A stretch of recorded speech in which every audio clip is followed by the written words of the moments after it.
So our investigation team has been working round the clock for the last 7 days, and obviously some of the really early inquiries will be those ports alerts, and that will form one of the actions that the team will take. We're keeping an open mind about where he's gone.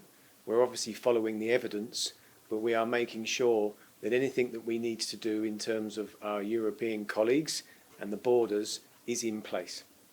Well, as I've said previously in earlier releases, we have his car, we have his phone, and he's not used any of his banking. So they are 3 key lines of inquiry that most manhunts would have.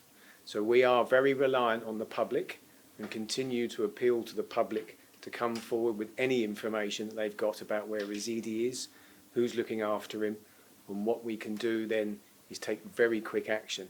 You're quite right, there is a lot of surveillance in London. However, if he's holed up somewhere and not out and about, it's going to make it quite difficult to find him. We've got hundreds and hundreds of officers working round the clock, following the CCTV. We have now continued to look through that CCTV and got him at just after 11 o'clock on Vauxhall Bridge, onto Vauxhall Bridge Road. I have to reiterate that it's a very meticulous and careful piece of work to follow all of those movements on CCTV, because as you can imagine, if you miss something, you take a wrong turning or you identify someone else that isn't Ezedi, it will send you off down a rabbit hole. So we have to be very, very careful about following the CCTV, but we are tracking him and we will continue to track him. And how is the victim currently?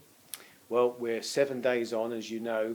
She's still sedated, she's still very poorly, and we've not been able to speak to her, and our thoughts are with her in terms of her making a recovery. And could you just tell us about their relationship? Well, we have determined through our inquiries that they were in a relationship and that the relationship appears to have broken down.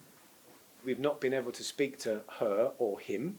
The children were able to give us a little bit of an account about what went on, but we're taking a great deal of care in how we are approaching the children for obvious reasons.